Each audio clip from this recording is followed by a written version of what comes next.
श्री शिवाय नमस्तुभ्यं। कर्पूरगौरं करुणावतारं संसारसारं भुजगेन्द्रहारं सदा वसन्तं हृदयारविन्दे भवं भवानी सहितं नमामि। आज फागुन मास शिव कथा में हम 12 ज्योतिर्लिंगों में से तीसरे ज्योतिर्लिंग महाकालेश्वर ज्योतिर्लिंग की कथा सुनेंगे। उज्जैन नगरी में स्थित महाकाल ज्योतिर्लिंग शिव जी का तीसरा ज्योतिर्लिंग कहलाता है। यह एकमात्र ज्योतिर्लिंग है जो दक्षिण मुखी है। ऐसी मान्यता है कि अवंती नगर में एक वेद कर्मरत ब्राह्मण रहा करते थे।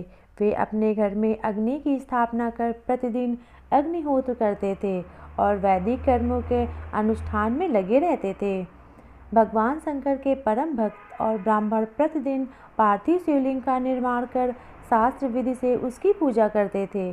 हमेशा उत्तम ज्ञान को प्राप्त करने में तत्पर उस ब्राह्मण देवता का नाम देवप्रिय था।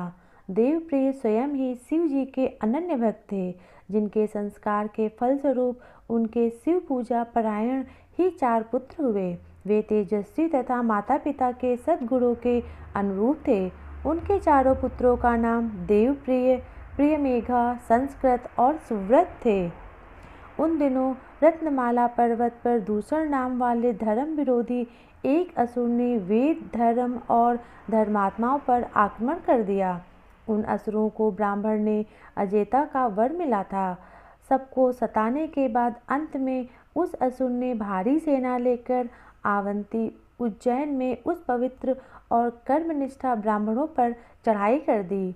उस असुर की आज्ञा से 4 भयानक दैत्य चारों दिशाओं में प्रलय की आग के समान प्रकट हो गए। उसके भयंकर उपद्रव से भी शिव जी पर विश्वास करने वाले वे ब्राह्मण बंधु भयभीत नहीं हुए। अवंती नगर के निवासी सभी ब्राह्मण उस संकट में घबराने लगे। तब उन चारों भक्त शिव भाइयों ने उन्हें आश्वासन देते हुए कहा, आप लोग भक्तों के हितकारी भगवान शिव पर भरोसा रखें।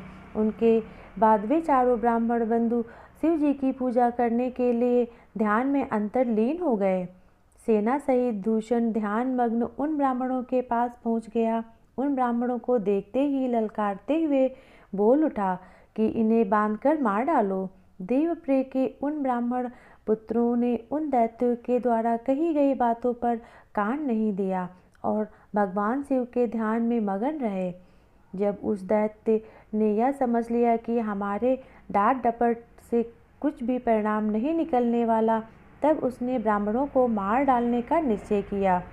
उसने ज्यों ही शिव भक्तों के प्राण लेने ही शस्त्र उठाया, त्यों ही उसके द्वारा पूजित उस पार्थिव लिंग की जगह गंभीर आंवला के एक साथ गड्ढा प्रकट हो गया और तत्काल उस गड्ढे से विकट और भयंकर रूपधारी भगवान शिव प्रकट हो गए।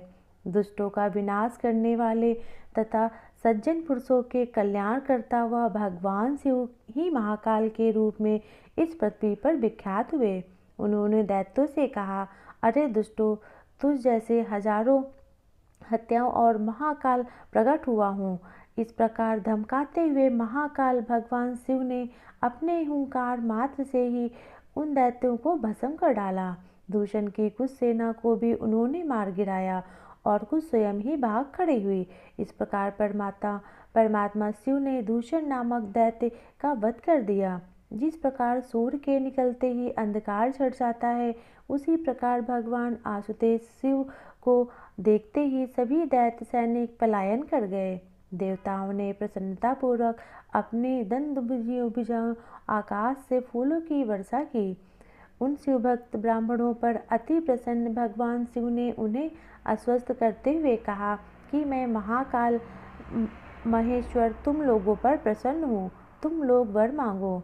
महाकालेश्वर की वाणी सुनकर भक्तिभाव से पूर्ण उन ब्राह्मणों ने हाथ जोड़कर विनम्रतापूर्वक कहा, दुष्टों को दंड देने वाले महाकाल शंभु, आप हम सब पर इस संसार सागर से मुक्त कर दें। हे भगवान शिव, आप आम जनता के कल्याण तथा उसकी रक्षा के लिए यहीं हमेशा के लिए विराजमान हो जाएं। प्रभु, आप अपने दर्शनार्थियों मनुष्यों का सदा उद्धार करते रहें। भगवान शंकर ने उन ब्राह्मणों को सद्गति प्रदान की और अपने भक्तों की सुरक्षा के लिए उस गड्ढे में स्थित हो गए। उस गड्ढे के चारों ओर की लगभग 3-3 किलोमीटर भूमि लिंग रूपी भगवान शिव की स्थली बन गई। ऐसे भगवान शिव इस पृथ्वी पर महाकालेश्वर के नाम से प्रसिद्ध हुए। प्रेम से बोलो हर हर महादेव।